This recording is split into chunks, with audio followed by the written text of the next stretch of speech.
was reported that electric utilities are no longer going to have to subscribe to the anti-emission pollution regulations that were passed under the previous administration. President Bush is going to change that.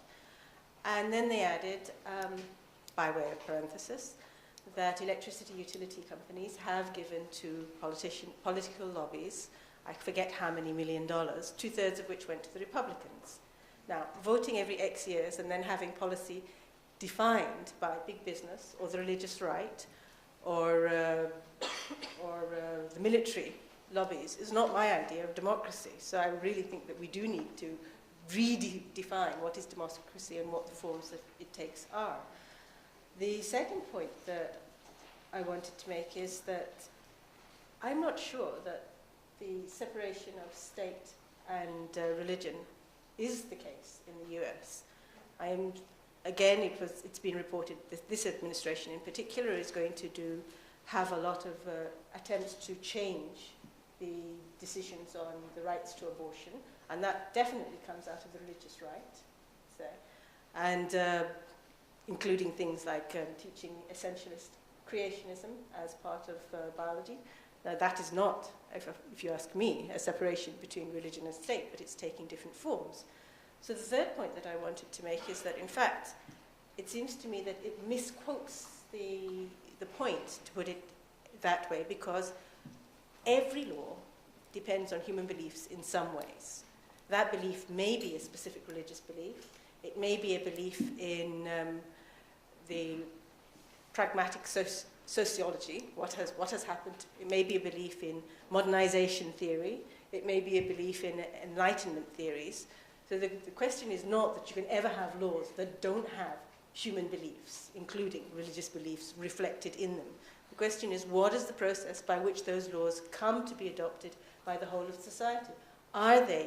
Is the whole of society able to discuss, debate, and say, yes, this applies to us, we want it, or no, it doesn't? Are people's rights violated in the process? That, it seems to me, is the most important thing.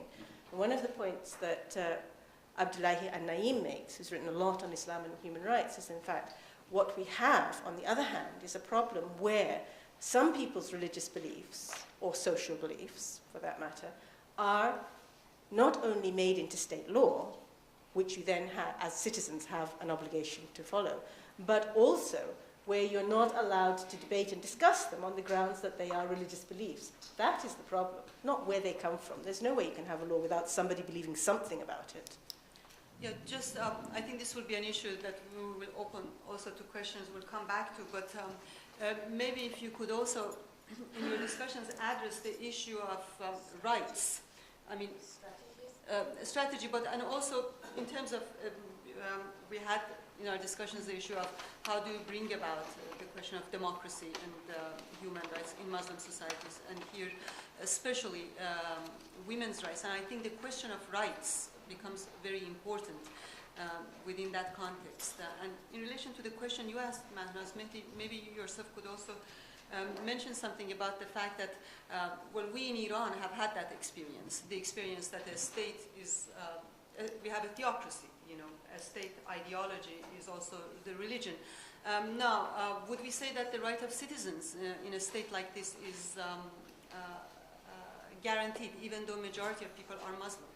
My grandmother was a Muslim, but she was very much against the Islamic Republic. She never took the veil off. She didn't act as a, you know, can you be a Baha'i? Can you be a Jew? Can you be an atheist woman under such law? I think that would be a question that we really need to also address.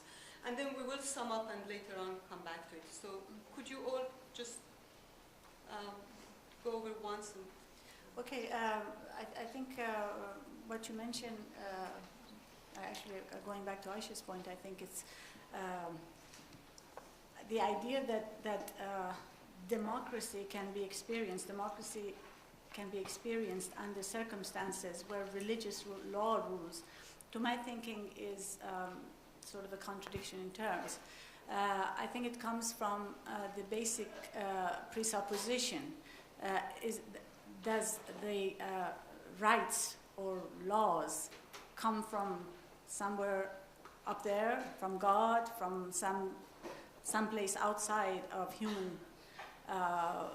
interaction and human choice and human decision making, or are people the ones who make their decisions? This, of course, to go back to Aisha's important point, is not to deny people's value systems, their ethical beliefs, their religious faith.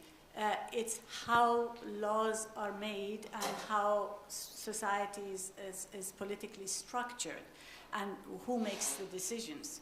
Do some people who see the right to interpret God's will decide what the law is? And as we mentioned here, there's huge diversity in Muslim societies as to how those laws are implemented and interpreted. All of them more or less oppressive, but various degrees of oppression. But the thing is that we have to, at least in terms of strategies, which I think Azhar wants us to address now, we have to find ways, and some of us have started, large numbers of us across the Muslim world have started, and I must say many of them are women. That is, they have come to do a number of things. The most important one is to make the assertion that was made here by everybody, that you can be a Muslim and be a Democrat and be a feminist and be a human rights activist and all of that there is no contradiction. The other thing that they're doing is that everybody, every woman, every man, everybody has the right to say what the religion means to her and to look at the text from her point of view and to make the interpretation and the reading that matters to her. And the third thing is to the attempt and the struggle to empower individuals, whether it's by making women, who I don't think it's only a matter of resources for them, it's a matter of their coming to believe that their agency makes a difference, that they can do something about their destiny, that they have the right to do something about their destiny, to have that internalized, that it is their, I wouldn't say God-given right, but their right, whatever, to do that, to change their own life situation, their community's existence. So that internalizing that consciousness is very important to political participation, and some are doing that. That is, all of these three points that I was just emphasizing are being looked at simultaneously by various groups, and I think it's making a difference. Women are at the central point of conflict in Muslim societies. It's through what they wear, where they are, how limited their space is, that Muslim governments are showing off their degree of Muslimness. So they are really the target of a lot of oppressive practices. So they're the ones who are taking the initiative, and I think they are really going to be leading our communities into a more participatory and a more democratic and tolerant. You see, and we have to remember that many of these societies have large numbers of minorities of other religions whose rights have not been respected and have not been put into practice. So democracy means their rights as well, who are citizens of these nations, but they happen to be of another religion. So I think that that's enough, I think. Thank you. I think what I will do, I will ask the last question and then open the floor. Did you want us to respond to this one, or would you like? You no, going I to? just wanted to. Go ahead. That's fine. To sort of agree with what Aisha and Manaz have said, but I think the notion. I think it's a very central point of this discussion today. This sort of interplay between belief and democracy is one manifestation of how the state is structured. And if you look at how laws are made, which is one way of measuring in some fashion the capacity of any state to, and democratic capability, sadly a lot of Muslim societies do get left behind. I mean, since we focused on that, because women constitute 50% at least of their populations. And if you look at the social indicators for women within those societies, they are sadly not only lagging, but actually the disparity is getting greater. A country that I know a little bit about, Pakistan, the indicators for women's education have actually been going down for a very long time. So, well, what does it mean if you say that it's going to be a democratic society and yet excludes in any meaningful fashion a large chunk of individuals. Pakistan is one of these very interesting situations where you have, in terms of women, from Prime Minister to Parda, as somebody said, It's not that the Prime Minister was in Parda, certainly not, but you've had leadership roles for women who've really played quite an extraordinary role in politics, and yet the sort of the situation has not got much better. So the participation cannot be affected until you get education. Someone in Pakistan pointed out to me that the statistics are that if you teach a woman how to read, you actually end up teaching 19 people. If you teach a male, you actually only get the one male because of the way the households are structured, and yet these expenditures on women's education have been going down. And I think if the current government setup, if it can, even if it isn't doing well in other things, if it can actually arrest the decline which they're saying they're going to do on women's issues and increase political participation, I think then one can begin to look at the differences it will make. Well, with this, I think we will open the floor to discussions, and many of these issues will be again discussed by the panel. Okay, I know that lady right in the back had her hand up first. Hi, thank you all for coming and for your comments. My question was, it seems There that... are microphones at the side of the room for people okay. who might need them. I don't really need it. Somebody, But, It's actually easier if they do use them, because we can't hear all this. actually, people could stand by the microphones, those who would like to speak. This way it would be easier maybe for me to... Okay, I just wanted to get a little bit of clarification, because it seems like some of the comments in terms of the obstacles to women's empowerment in Muslim societies, there seems to be, well, I've heard sort of two different sides to this, but I'm worried about the implication that the obstacles are inherent in Islam, that there are obstacles within the theology, the theological constructs within the potential for Islamic law to provide women with the rights that, with the equality and with democracy. Because, you talk about secularism being basically the only paradigm through which democracy can be successful. I mean, the fact of the matter is, this is not a problem. There's only 3, to my knowledge, of the countries of the Muslim world that identify themselves as Islamic states. And even those in reality have secular laws that run most all aspects of society. The only place where Islamic law comes into play is in family law, which I know very much impacts the daily lives of women, but nevertheless, the issue to me is more an issue of women being an indicator of, these are problems that exist all over the developing world. It's a matter of lack of development, and particularly in the Muslim world, it's an issue of the experience of colonialism and this whole conflict of the West versus Islam, and women being used as an indicator of one thing that the Muslim world can hold on to distinguish itself from the West. So I would like for you to comment on that, and to bring again like this point of why you don't believe that with Islam there can be potential for giving women the rights that any other non-religious or secular democracy could give. Thank you. I don't think anyone said that, but they could all, whoever would like to answer. I'm suggesting that perhaps it might be 3 easier questions. if we take a number of We questions. could take the next 3, and then, Melana, would you like to? And When did anybody say that? I didn't hear you say that.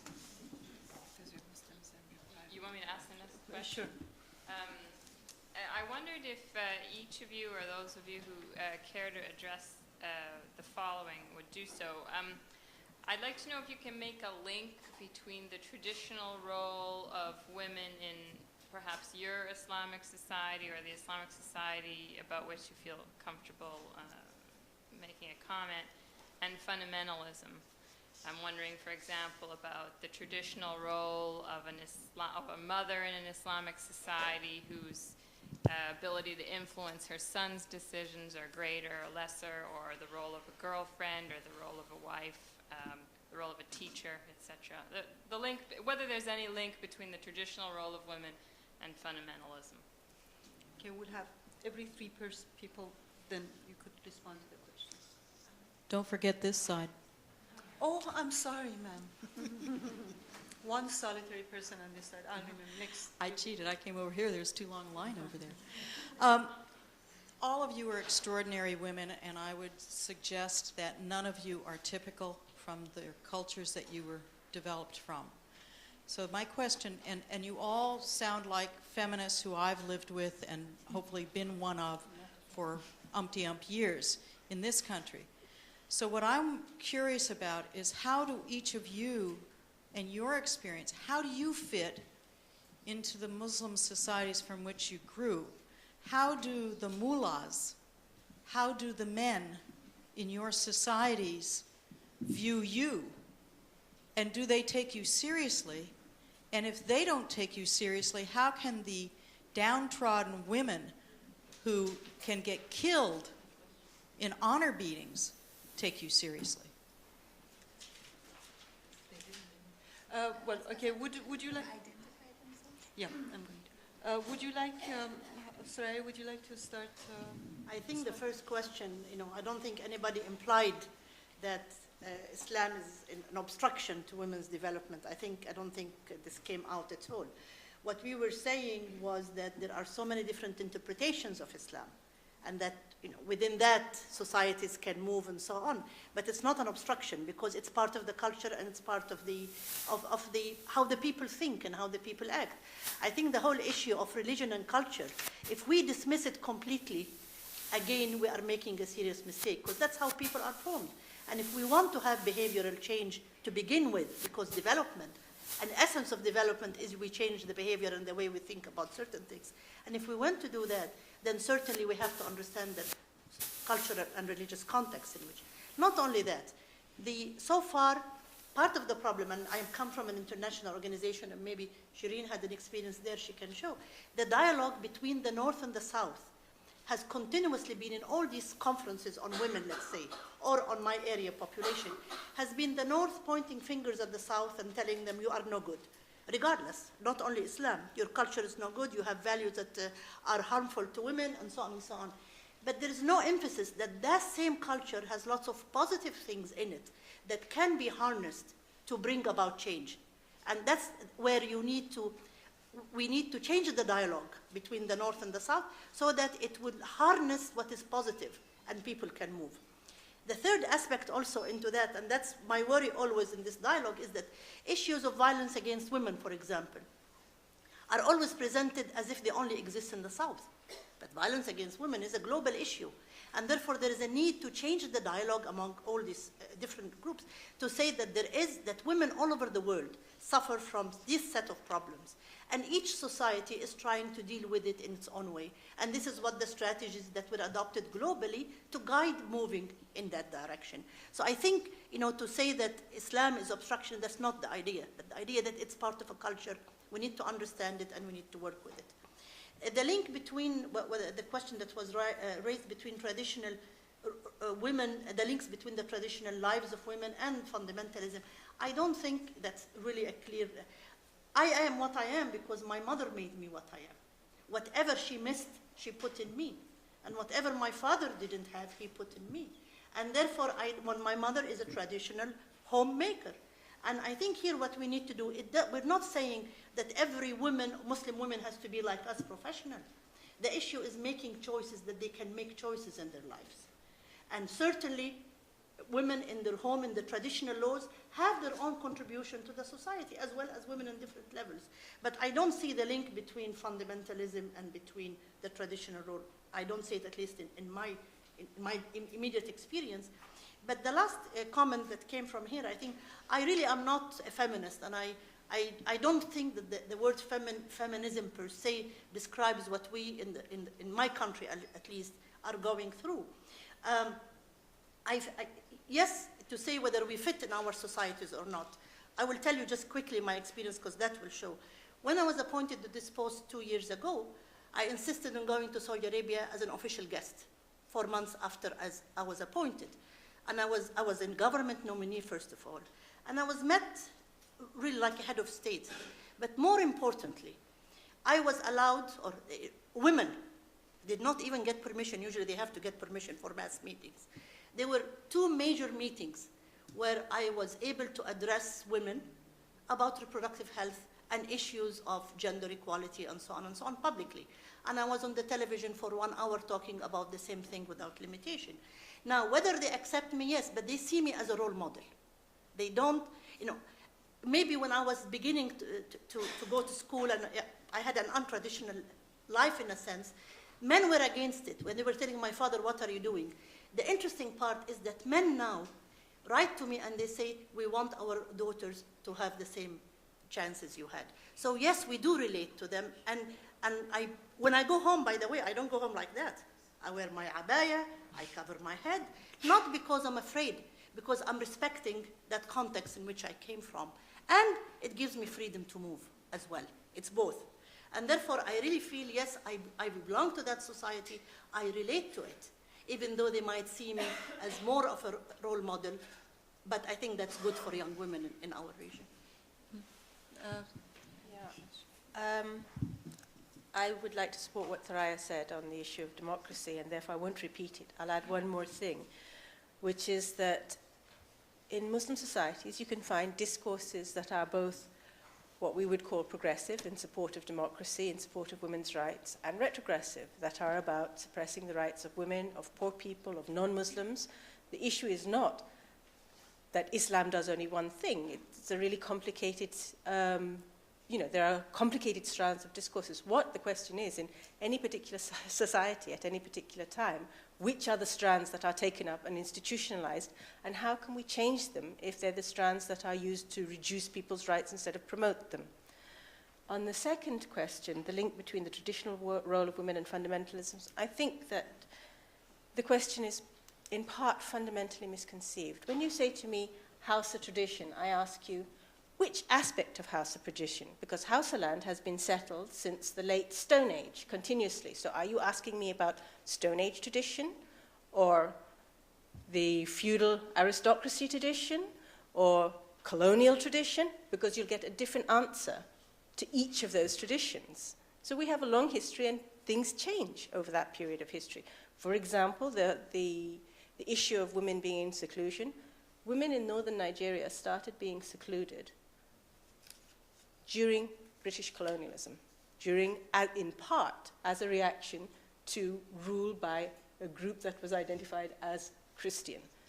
But Islam had been introduced in Hausa land as early as the 11th century. So which bits are you talking about? You need to be more precise. In regard to the third question, you're all atypical of your community. It's a familiar, very familiar accusation, both from those who don't like what I'm saying within the community, as well as from stereotypes about the community from outside. And one of the questions was, do men and mullahs take you seriously? Well, enough men took me and people who say things like I do seriously that they joined Women in Nigeria, which was the first organization in Nigeria that explicitly identified itself as feminist.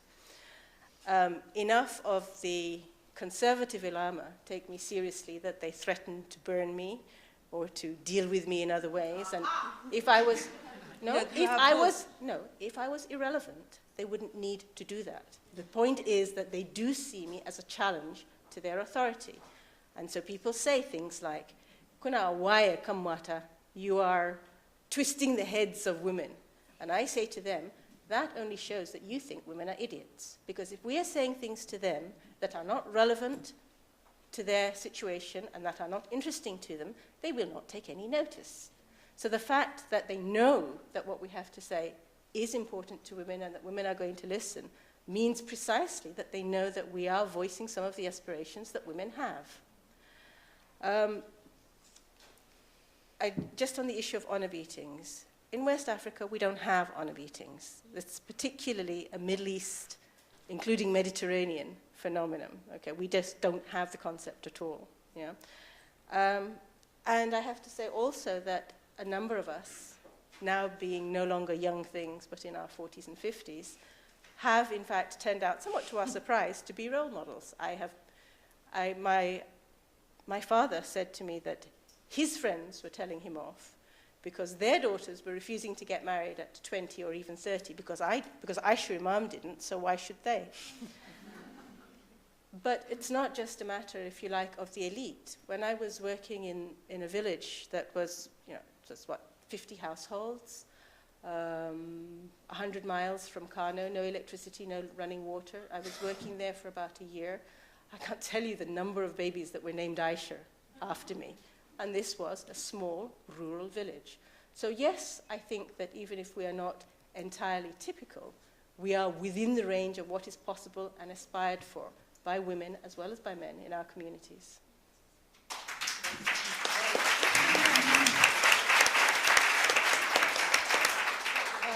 Would you like to go on with the questions, and then you could come back to this? Would you also please introduce yourself when you ask your question? Yes, Thank you. Sorry, I'm Sana Mandarlini, Iranian and kind of typical as far as I'm concerned, but there you go. Atypical. Yeah, no, very typical. I just wanted to ask about the question of women's political participation. The State Department last year, during the whole Afghanistan thing, said that their focus was on women's political participation in Islamic countries and in conflict areas. And in a discussion with a representative from the State Department, I was told that if I could show that in Islamic countries where you have women in politics, they tend to be pro-Western, it would be a really good point for them to make in terms of supporting women's political participation in Islamic countries. So I was wondering if you could, A, comment on the cynicism that that brings about in terms of assuming that just because women are there that they would be pro-Western. Secondly, the assumption that women in politics are necessarily secular, or they may or may not be. And also, where we have women in politics, what kind of differences are they making? In Iran, I know that there are many in parliament and other places, but what are the kinds of differences that we see them making, both in terms of women's rights, but also on other issues? Thank you. Coincidentally, we have our Iranian contingent and then our two male speakers, but we don't have much choice. So we'll take every three. Oh, we have two males over there. Do you want the gentleman I'm sorry, first? I keep not. Since they Why didn't don't- have any turn, do you want the gentleman first? I don't We'll mind. ask you and then we'll ask that gentleman. All right. Khanum Lastik. I'm Zohre Rastegar. I'm producer and host of a talk show in Washington metro area for Iranian community. I'm very proud of it. And I want to thank the panel, very distinguished panel. I have several questions, but I don't take your time. I just ask quickly. Thank you. Number one, a topic that none of you ladies have addressed is how we Muslim women who are raising children in this country in the light of September 11th and before that hostage crisis when we had small kids and we wanted really to tell them about our religion and our faith. How are we going to do that with all the things that's going on? Because as you know, and we don't have to hide it, our children are really shying away from identifying with being Muslim, especially these days. And there is no way that we can sit down and say, honey, you're a Muslim and you should do this and that. I really would like one of you elaborate on that. Another topic which I would like you please elaborate on that is the fact that being, as the lady before me mentioned, being westernized is different than being modernized. And just being a modern, progressive women and asking for our equality and right does not mean that we want to be westernized. There is a fine line between that and modernization. And also the concept, another lady mentioned that you are atypical of Iranians. In fact, I want to say no. I can say, if not majority, but many, many Iranian women, even now in Iran, they are like us, in spite of what the Western society think. We are the product of our moms and dads, and those people who have had open-minded and raised us. So today in this society, we can defend the women's right. Thank you very much. Well, I don't want to go on. If there is time, then Yeah, I will ask we more will questions. come back Thank you. there. Thank you. The gentleman over there, could you. you please identify yourself? I'm and Bob your Berg, and I'm Senior Advisor both to the UN Economic Commission for Africa and for the creation of the new Asian University for Women. I wanted to pick up from the start of this fascinating discussion in which the proportion of women in political leadership was mentioned. And I would like your views on what you see as the breakthroughs ahead for creating a larger proportion of leadership among women in Muslim societies, and what do you think these breakthroughs will be and how they will be brought about? We have about 20 minutes, and for other people, we would like to, Manager, did you? Well, I could say something. I think the idea of, I think one of the questions had to do with women making a difference. I think when there is a critical mass of women, there will be a difference in policies. And critical mass, usually we think 30% and up.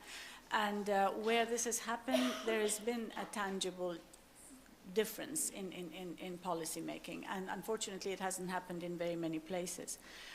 In terms of breakthroughs, I think that the breakthroughs will come really basically with women's, I think I mentioned this before, with women's participation in defining their relationship to their culture and religion. And I think that it comes with expansion of the idea that culture is not some rigid, fixed thing that is written in stone forever, that it's evolving, that it's changing, and that people can keep the essence of it and change what of it is not conducive to progress and to modernization in the best sense of the word. And in terms of a question from the previous round, which everyone has addressed, I think it's important to think of us not as some strange commodities, because once that is done, we become sort of marginalized and powerless, and that is not the way it is in our societies. I wouldn't say that we are the majority, but there are a large number of people very similar to us. We're not typical, but we're not unique. And it's us, that is people like us, that is the intermediaries who can take the message to the grassroots. There is no way that you can directly relate to the grassroots on leadership training, on political participation, empowerment, and so forth, without having nationally born and bred and indigenous intermediaries, and we are those intermediaries and people like us. So in that sense, it's important not to think of us as a strange, unique, not like anybody else kind of thing. There are a lot of us, and we are the people who will help formulate the message across various class and other lines. The tip of the iceberg. The tip. Shireen, you wanted to respond? Yes, I think it's a very sort of series of interesting questions, including Lynn's provocative, how do you influence the mullah? Frankly, most of us probably haven't lost a lot of sleep wondering about how to influence, but it's a reasonably useful question to ask. The question of women and leadership. South Asia is one of those fairly unique areas where, in terms of leadership, the role of women has been not insignificant. Two Muslim countries, Pakistan, Bangladesh, two countries, other countries with Muslim sort of presence in measurable terms, India and Sri Lanka, all have had female leaders, and individual women in terms of national assemblies, professional women of all varieties. And the question is, we can't all be doing everything, and where do you put the emphasis? How can you make a little bit of a difference, which is essentially all you can do? And can you do it because your interest is in creating a Muslim society in which women have an active role, quite apart from the whole question of political participation and the role of mullahs, and or do you focus on going for the maximum, and if you don't influence the mullah, then the rest is absolutely lost? And I think that's too simplistic. In addition to which, Muslim societies are, to quote Vartan Gregorian, who wrote this fabulous essay on Islam, that it's a mosaic, it's not a monolith. So when we say Muslim women, I mean, we have a lot of things in common, but we have a lot of things that are different. And I suspect that in each of our societies, there are lots of women who have done things that are not that different, may have had different emphasis, but may have ended up at different points. But it's not as good. I think the important question is, what do you do with the whole issue of participation? How do you get there? My sense is education is really a very important key. Education to create the opportunity which gives the choice for women who then become full participants. And I think the women's role in societies, in all societies, including Muslim societies of all varieties, in terms of creating conditions for tolerance. Tolerance is important in all societies, whatever their religion is. And we need to remember this even in the United States, which is a democratic society, but I'm afraid it's becoming less tolerant. Thank you. Because of, in the interest of time, I'm going to have our 5 questioners pose their questions, and then we could respond to them in our closing statements. Please start.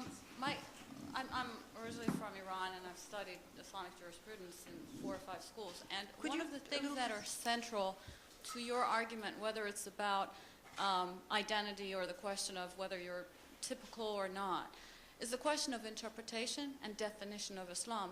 All of you have, in one way or other, have said that you can take Islam and define it any way you want or interpret it any way you want.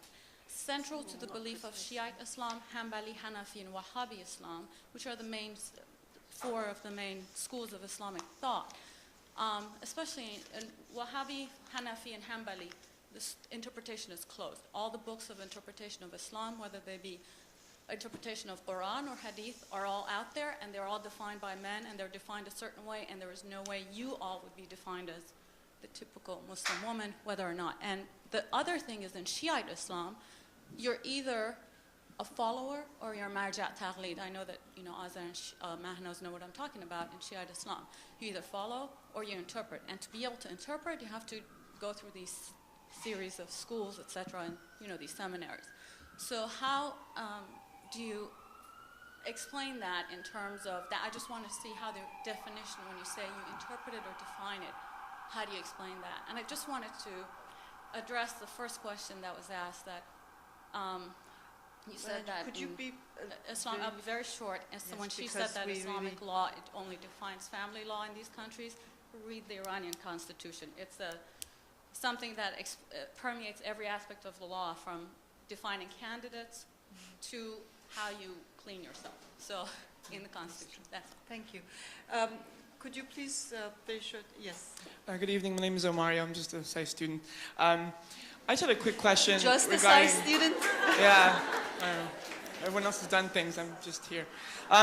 Just a quick question regarding an aspect that was brought up by the panel, and that was one's religion just being one part of one's many facets of oneself.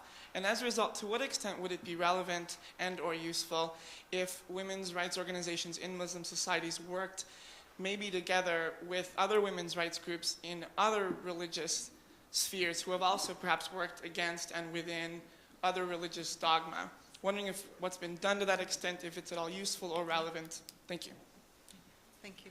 This was something we were going to address, actually. Thank you. Sir, you. Hi, my name is Asil Ahmed, graduated from Georgetown University. I have a simple question. Perhaps you can respond to your impression or your reaction to the way in which the work that you do, both domestically and in your own countries, is portrayed both in the mainstream American media and also by the government. My impression of it is that the work that you do is more or less reduced to very grandiose and sort of larger-than-life struggles. And in doing so, some of the nuances and some of the particularities with which you deal with on a daily basis are glossed over. And the outcome of that, at least my impression, and I haven't done enough research about this or anything like that, but that success and failure from the standpoint of the administration or from the standpoint of the media, it's very easy to define your success or your failure in one particular thing, and in doing so, you sort of you continue to ignore the underlying causes, the causes of why there's inequality in society, why there's income inequality, or gender discrimination, or child discrimination against young children. And my question, I guess, is, and furthermore, that has an impact on the way your struggles are perceived by Americans, and that sort of has a longer-term effect. So, do you feel like the media or the administration does a good job in portraying these issues, or if you had an opportunity to give a soundbite on the news or to the president or something, how would you, sort of a summary of what you've said tonight, but what's the best way of encapsulating all of this? Thank you. Hi, I'm Peter Neischler. I'm a recent graduate of the Fletcher School. No offense to SAIS. I had a question in mind that was put almost word for word by the Iranian woman who went before me, but just this idea of the door of ijtihad being closed. Basically, until the 19th century, they started to try to force it open, but there's still this issue that if you have a religion of any kind, whether it's Islam or, especially historically Christianity, you can look at a million examples of that. There's the question of, if something's an ideology that governs every single aspect of someone's life and has certain aspects of it that absolutely cannot be questioned, it seems difficult to me to reconcile it with democracy, which is based on questioning things. And I just, a few of you have already mentioned that before, and I think that you've dealt with it very thoughtfully, but I'd like to hear, if there's time, a little bit more discussion. Thank you very much. Last but not least, Professor Hayeri. My name is Shahla Hayeri, and I actually don't have a question. I just wanted to make a comment, if I may, please. First, I would like to thank the format that you followed. That was really very, very interesting. But in pursuing the same format in terms of having dialogue among yourselves, I think maybe you should turn the table around and have a dialogue with the audience. And in that sense, if I may just ask the audience a question, in the sense of, first of all, saying something, making a comment, and then turning a question to you all and see what answers you have for that questions, and maybe then you can engage in a more meaningful dialogue maybe with the panelists. And that is, to begin with, I think it is important for all of us, Muslims or non-Muslims, to refrain from objectifying Islam, as if Islam is a piece of thing, is a monolith, it's a pebble that we can hold in our hands that just transforms our identity or gives us certain power or takes it away from us. So we have to be very careful in not objectifying the religion when we talk about it. For that matter, we should not objectify religion, culture, as if they are